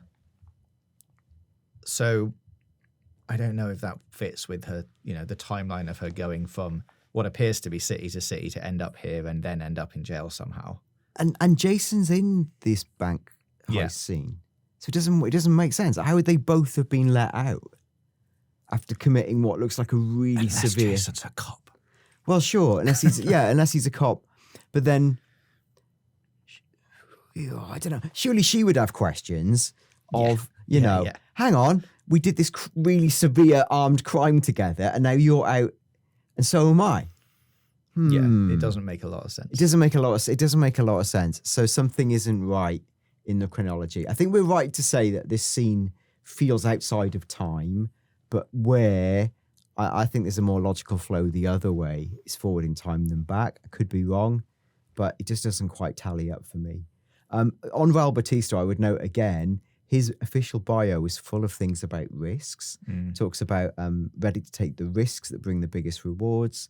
He talks about, what else does he say? He says they have to double down or pull their chips away from the table. Like there's all this sense of luck, fate, circumstance running through all of the bio descriptions. The next scene in the trailer sequence is Lucia continuing to rob this bank. We get to see that it is the Sin Frontera National Bank. There is a security lockdown in effect on the computer screens. There's also some hand sanitizer on the desk here, which could suggest COVID is going to be a talking point in GTA 6 at some point, or these people have just got hand sanitizer on the desk because they meet a lot of people in the day. Who knows? But yeah, this is a little hint possibly towards something like that. The next clip is one of Jason tackling a security guard. Now, we have written here that this could be a glimpse at the new hand-to-hand combat mechanics. And there's a suggestion that Jason and Lucia might have different styles in the way that they use these combat mechanics, or at least, end up hitting people in different ways or using different techniques or stances. Later on, we see Lucia training as more of a cage fighter type thing. Is Jason trained in that way? Obviously, he was trained army, so they might have different approaches. Not quite sure yet. You can also see here, though, that it's light outside. So even though the bank is covered in red lights because they've triggered an alarm, this heist is taking place during the day again, which I think we see later on in one of the video clips from the website. You can see them leaving the bank with bags full of money. Yeah, where it looks very heaty. Yes. The movie heat, that is. Yeah, not just hot. Yeah. Even though it does also look hot. It's very heaty today. Between that and my pronunciation of Haiti, I'm in a lot of trouble. The next one is who we think or are led to believe is Jason and Lucia. Again, is this at the end of the scene of the one that starts at the end of trailer 1? There's a lot of ends going on there. Who knows? It's potentially Jason and Leah. Jason and Lucia in bed together, which takes us to them having a lovely drink outside. Now, the bar in the background here, I think we can identify as the Rusty Anchor. What they're doing here, what kind of stage in the relationship they're at this point is up for debate. But there's also a couple of new beer brands here, right, Dan? Yeah, and I've actually pulled some of these out because you see more beer brands when you go inside the bar. But the ones you can see here is Pinned IO, which is a pun for pendajo. I might be getting that wrong, but it's like slang for a stupid person, but more literally pubic hair. So that's very Rockstar. And it's kind of a Modelo style beer, you know, the kind of light beers when you put a little bit of lime in or lemon parody, and it's got the gold wrapping. Jason's also wearing a floral shirt, which could be a little hint to the Tommy Vercetti days from Vice City. And there's also a banner behind them which shows a selection of the different type of beers, which I think we'll get onto in a second. Quick close-up of them cheersing each other with the beers. Again, you can see that the liquid inside the bottles moves around as they connect the two together. There's a significant detail here which is possible to miss. It's one of our first close-up glimpses of Lucia's necklace. Lucia wears in almost every single scene a boxing glove necklace. Let's refer back to those very first words used to describe her on the bio. Like her father taught her how to fight since she was born, right? She's wearing this boxing glove all the way through. Now, to me, that says it's a family connection. It's an heirloom. Why else would she wear it all of the time? There's only one scene where you don't see it, and that's basically the really big bank heist where it's covered. Yeah. She's wearing like a turtleneck style clothing. So for me, big tell in that necklace, big tell to the importance of her heritage. Again, it's another discussion about who that might be and where that might link, but you've got to say that's significant. The next shot, we've zoomed out a bit, but have changed location slightly. Jason and Lucia are wearing the same clothes. The beers have now disappeared. The building in the background, I'm pretty sure, is the same bar that they're at. And it's a bar that, as you mentioned, we see inside of later on in this trailer. The boat in front of them is a Lure Predator, which is new to GTA 6. The engine on the back is a Dinker 300 V6, and underneath reads 4-stroke fuel injection. Dinker, of course, is a fake Japanese brand of vehicles that was introduced in GTA 5. There's a suggestion here that the phone mast or the tower that you can see in the background could be a cell phone mast that is in the top left of the screenshot here. And is this going to play a significant part in a Strangers and Freaks style mission about 5G conspiracy theories, that kind of thing? There's also something that I can get on board with, which I'm sure you're going to hate, Dan, which is a suggestion that the game could have real-time signal coverage as a feature in the game. So, for example, you move away from the cell phone tower, you lose signal, or if you're out in the sea or the wilderness, you don't have any signal, so you can't use your phone in the same way that you would do it as if you were in the city. I think that would be incredible. It's the kind of thing I think you'll hate. Yeah, I think it's incredible for a couple of pocket missions where it only happens then, and it creates a good reason that the gameplay goes a certain way. If your Wi-Fi signal in the game was consistently dropping out, that's insanity. They may as well give every single app you use in the game a separate password like real life, and then when you go to ring someone up, you get an AI automated machine. Let's make GTA 6 as utterly aggravating as real life. No, let's not do that. So Yes, for 1 or 2 missions, fine. Otherwise, absolutely forbidden. Well, we will file phone coverage under car refueling. It's worse than car refueling. Okay, and see how many of these and I feel things. very bad about car refueling. Okay, well, let's go to somewhere a bit more tranquil. The next shot is them sitting in the same place, but this is from behind them rather than the shot before that was in front of them. The boat is still there. You can see it in the bottom right-hand side. You can see some people in the distance, I think, partying on the boats. I think they're just having some kind of, gathering further out at sea. There is another angle of the screenshot with an inflatable crocodile. Is this the same boat? I think it's at a different time of day, so it probably doesn't match up. Yeah. But I think here we're looking out possibly onto the Everglades, but if anyone knows any differently, let us know. And here we are at Brian's Boatworks and Marina. Now this has a phone number underneath, 786-555-0109. We'll get into whether this is a cover for his drug running opportunities in a second. Yep. Now, 786 in real life is a number that serves large parts of southern Florida, including the cities of Miami, Homestead, and more, as well as serving the Miami-Dade County. This area code is also used in Monroe. Now, Monroe is the southernmost county of the state of Florida. It includes the islands of the Florida Keys, so it's really south. And it could suggest that Brian's Marina is a sign that we see in screenshot 1. It's really hard to work it out. You can read the words Marina, but I'm not sure whether it says Brian's, but that would put all of this, Florida Keys, it would tie all of those things together. So it sort of lines up. This is, of course, Brian Heeder's business. It's Brian's Boatworks and Marina, boat repairs, equipment, and storage. In the back of this shot, you can see a sign that says Rollocks Outboards.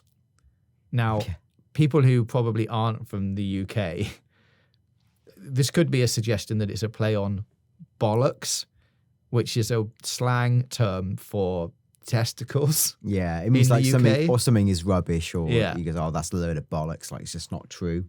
Not a phrase to use in front of your elderly parents. So, yeah. And calling them Rollocks Outboards, which is a reference to the motors, I suggest, could, maybe they're not as high end as some of the other things that you can get in the game.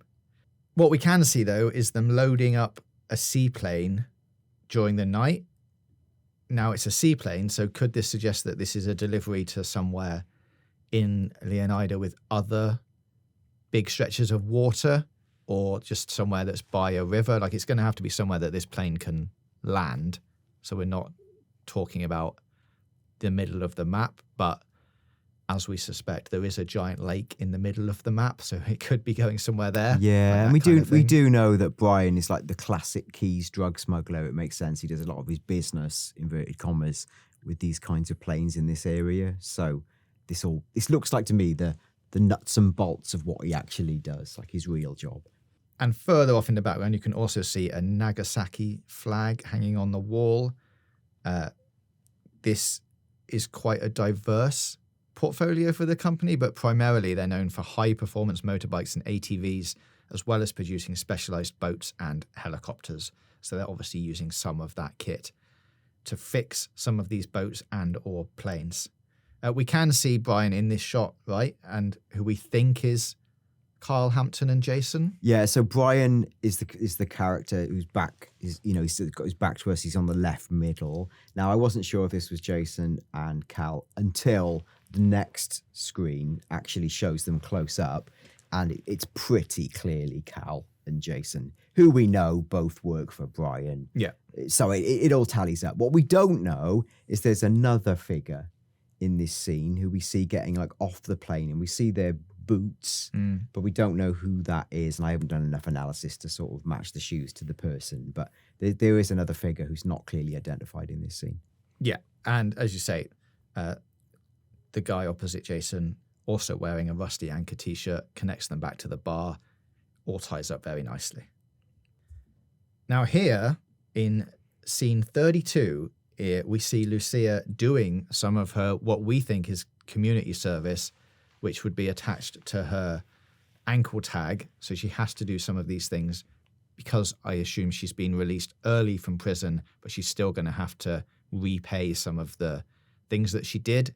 And this is one of the things that she's doing. We see her later on wearing this jacket coming home to Jason in the trailer. But for now, this is her doing some of that. Will you have to do some of this yourself in-game as an activity?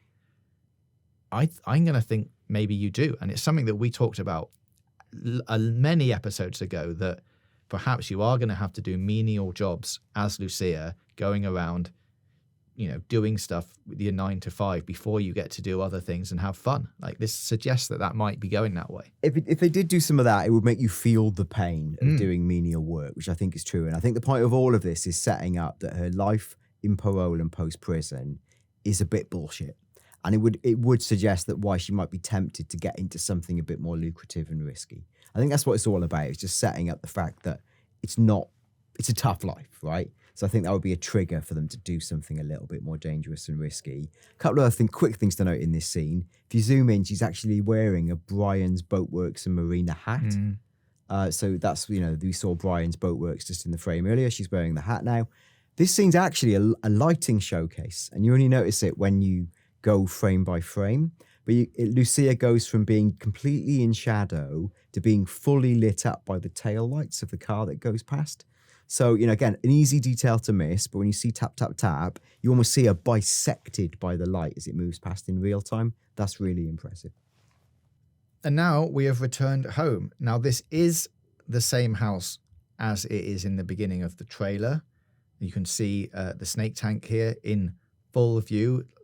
Previously, we only got to see it in some dim lighting. There's a wooden key rack just by the door, which is the same one that you can see from the beginning of the trailer. But now you have noted, Dan, that there is a picture frame on the wall, which isn't there in the original shot. Yeah, so when Jason's fixing up the house at the start, you see the key rack, but not the picture. That's a very classic thing of a man having something practical on display in his house. A woman's touch is a beautiful picture. So I think this suggests that time has moved on. Lucia has moved in with him, and she's put a more decorative touch on the home. So yeah, this would definitely say that this is afterwards. Again, as you've noted previously, you can see her wearing the boxing glove necklace that we see throughout the trailer. And now we get to see Carl Hampton shouting, "Ring the bells," which I don't know what that suggests. Everyone gets free drinks, maybe? That's what I'm going in here. Yeah, it looks like a happy hour style. Ring the bells, let's go. He does say afterwards, shots.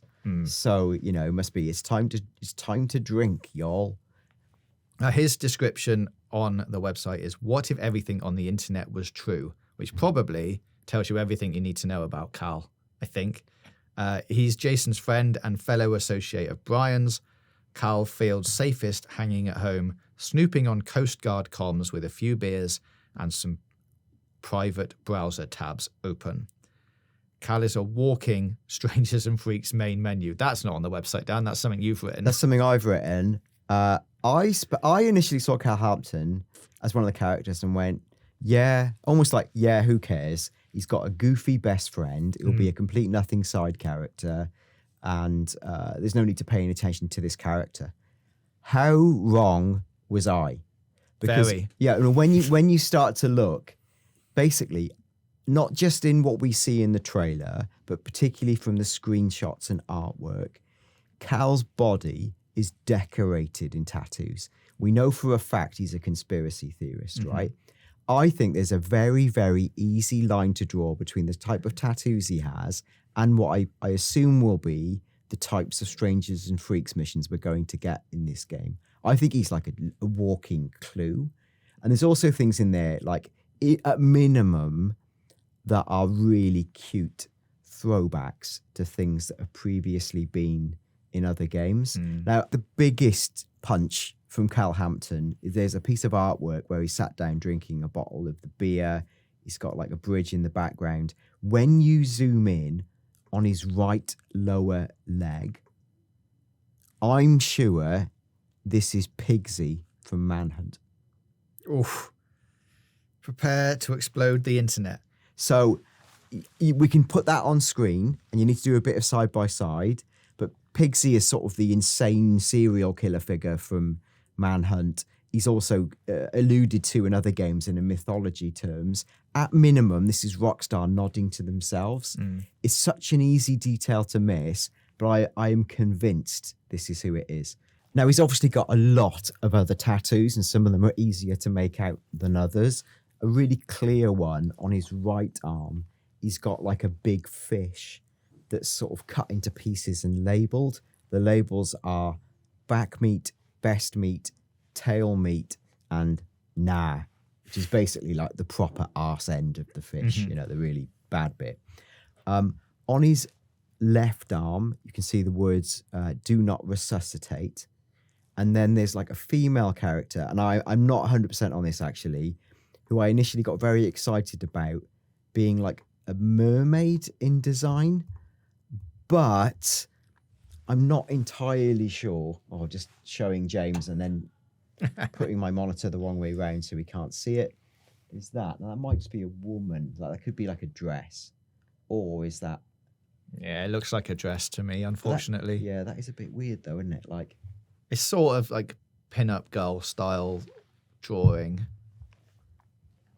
I'd love to think that this was a mermaid and we're going to get them confirmed, but maybe not quite. I'm also, having looked at different angles, a bit less sure, because there's on different parts of the trailer you can't see it all, but then there's a bit where you can zoom in and that's less compelling.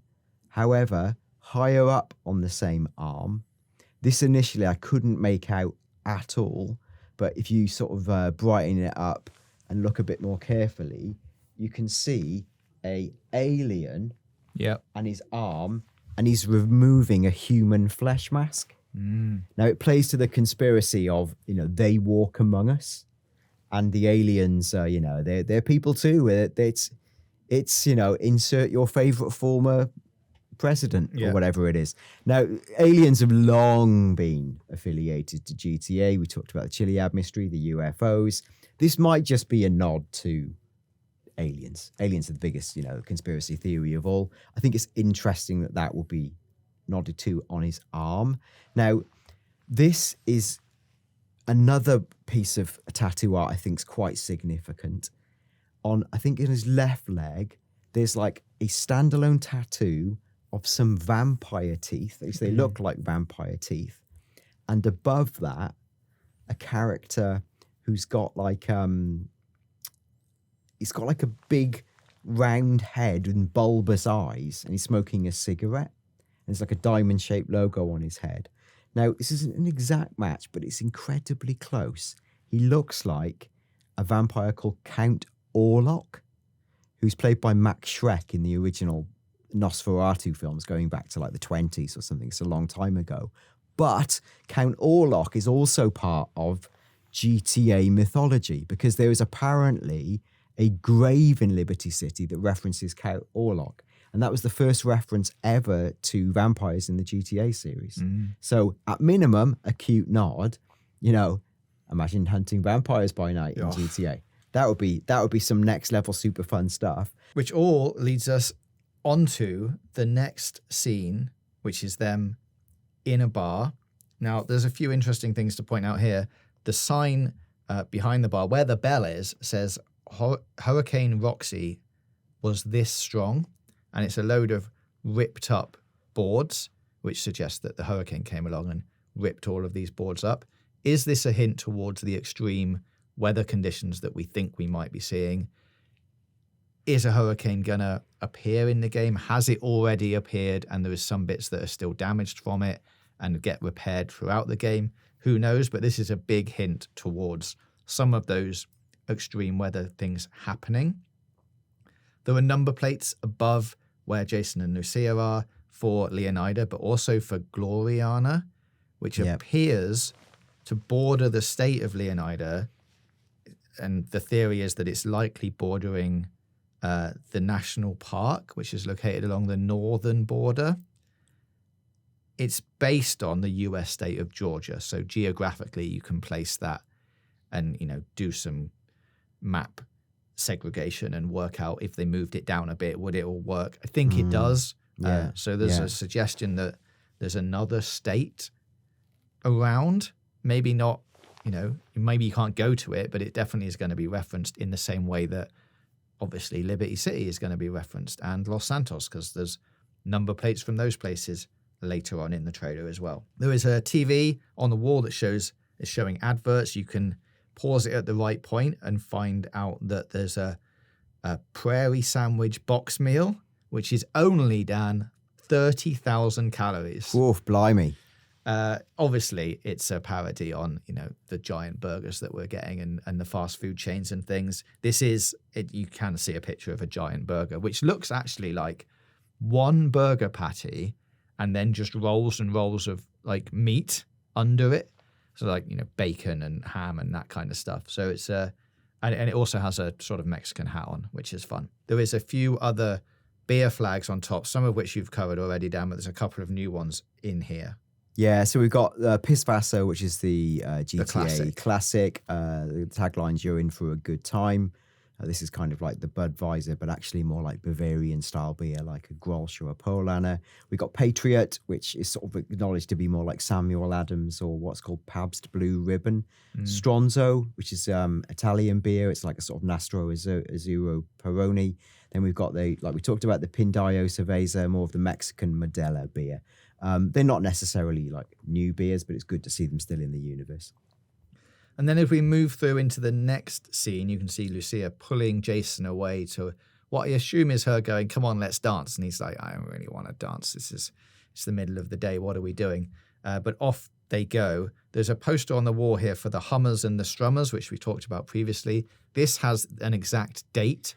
Yeah, it says Aug 24, which, unless I'm reading that wrong, would say August 2024 or 24th 24th of August I was going for. Yeah, that annoys me more because then that ruins the year theory. Right. But, and you're right, and written in US date terminology, that would make more sense to say it's 24th of August and to sit outside of time, which buys them an out.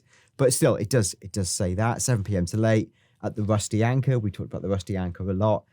And it's a little cute thing. It goes, "Music to make you cry." And there's two other words I literally couldn't make out because they got too fudgy. And then, there's some really nice hair physics going on here, which we can see Lucia's hair bouncing. Yeah, I just wanted to flag it quickly to say this was pulled out by the Digital Foundry Tech Analysis. They were really raving about how good the hair is in GTA 6. So what they suggested was GTA uses what's called a strand-based hair system rather than a traditional card-based system. It basically means it looks really natural, especially for curly hairstyles. So we see some of the different characters in the game have got really big curly hair. It also says that actually later in the trailer, there's times when it de-optimizes the rendering for hair, i.e. Jason's, because his hair is a bit boring, truthfully. And that's a way that the game might do some technical trade-offs to keep it looking really good. Moving through, and we get to see Lucia on a boat. Now, she's wearing the same dress here, we think, as we see in trailer 1. I'm pretty sure those things match up. Lucia has her hair up in that picture when she's in the car, and here it is down and flowing, which I didn't read into too much, Dan, but you actually corrected me and said this puts it in a different timeline of events. Yeah, well, I would say, and this is based on my own experiences with my wife and various, things. Not that your I don't talk flowing about hair. my wife anymore. No, but like when people are going out for a night out, they'll do their hair. They'll blow dry their hair, and that's often their hair is down. Like it's nice. It's, they've blown it right to make it look really good. And then after the night has gone on and your hair's got a bit straggly and it's a bit of a mess, you tie it up. Because then, it's just hard to make it look as good. And tying it up is a really good little trick to, make it look decent without it being the same way. So I think that then hints at the chronology of what looks like a day to night sequence of Lucia. Actually, I would say letting her hair down, even though it's eventually tying it up. Lol. She's letting it down to eventually tie it up. But then it ties a lot of what we see in trailer 2 to what we see in trailer 1, where she's in the car in the convertible with her arms up in the air waving. And at that point, she has got her hair tied up, which I think that means it's much later in the evening that we see starting with her entering the boat. So yeah, this would put her boat first, then 919 nightclub, then in the car that we see in trailer 1 driving back. The next scene is a continuation of the boat scene. Now this boat, interestingly, we can see here isn't moving, so it's docked somewhere. Could it be the same location that we see later on in the trailer when Jason and Lucia are riding the Sea Shark jet skis around? Possibly. Like, that seems to be a kind of thing that you would do on these type of boats. Have a few drinks, get the jet skis out, drive around the bay for a bit, come back. It would ruin her hair doing that. So I'm not really sure how that's going to work out in your theory, but let's see. The next scene is something completely different. Like, they're not in any of those locations. And in fact, this is in Port Gellhorn. We can see a Delights billboard sign in the background, which Delights is a club that you can see in a separate screenshot, handily, that Rockstar placed in the Port Gellhorn folder. So we can make that connection and go, this is where they are sitting. They are sitting somewhere in that area. And you can also see a couple of bikers in the background, which are very synonymous with the Port Gellhorn area, which we will definitely go into on a later show. We're going to, dissect all of the different locations that we have seen. And then we get this scene, which I wrote we're supposed to believe is Jason and Lucia, not in a way that I think it isn't them, but it's just interesting that you don't see them, but your brain instantly goes, oh, it's a man and a woman. It's Jason and Lucia. It could be somebody else, but as you've pointed out, Dan, his watch looks pretty much the same. It does look the same. He's got like a watch with a black strap and like a silver frame. You can just about make that out. It's not like a really unique watch, so it could be someone else, but I think it's them. It would make sense. Yeah, it makes total sense. There is a sign in between their hands, or at least some letters, that seem to spell out a word that I can't quite work out. There's definitely a VI and a TOR on there, which just instantly led me to victory, but I don't know where that would be in the world or why it would be placed on what looks like a highway road. It doesn't look like it's an entrance to anywhere. I thought, if it's an entrance to a port, it could say something on there, but I don't know. If you've got any suggestions to what that could say, please let us know in the comments. And before we move on to the rest of this trailer, I'm going to say this is a very long episode, and if you've got this far, congratulations and well done. Please let us know in the comments. What I think is sensible for us to do is to split this analysis into two parts. Yes. We are at scene 40, which is exactly halfway through the trailer. So this feels like a good way to end part 1 and get you all excited for part 2. So what we are going to do is wrap this up here and say thank you for listening to this special report, part 1 of the analysis of the GTA 6 trailer 2. Part 2 is coming soon. It might end up coming next week, and then we will do an episode. Well, not an episode. We will combine the 2 episodes together and just put them out. For those of you who want to just listen to them back to back, you can. But I think this analysis is going to come in 2 parts because this episode is, I think, probably going to be about 2 hours long. Oh my word. I'm sorry, producer Nathan. 4 hours of this. Well, I'm sure you do, but maybe not back to back. So let's leave it there for now, Dan. Thank you. We will continue this analysis in the next episode. It will also give us time to collect everyone's thoughts who comment on this episode. So let's leave it there. Thank you for joining me. Thank you all for watching. You can get in touch with us on Twitter at GTAVOclock or via email. A lot of you have emailed in. We will get to them. It's so nice to get all of your messages, so thank you. We will start feeding them into some of this reaction. The email address is gtavio'clock@gmail.com. And you can sign up for the newsletter, gamesradar.com/newsletters. Oh, yes. And that's just if you haven't got the fortitude for a 2-hour podcast. What's wrong with you? We will have a lot of the same information condensed and in written form. And it's always, we get a little bit of follow-up because it's made a day or 2 after we record this. So there's sometimes a little bit more context and new information. Do sign up for free. Perfect. Thank you all for listening. Please comment below if you are listening on YouTube, and we'll be back next week for another episode of GTA 6 O'Clock.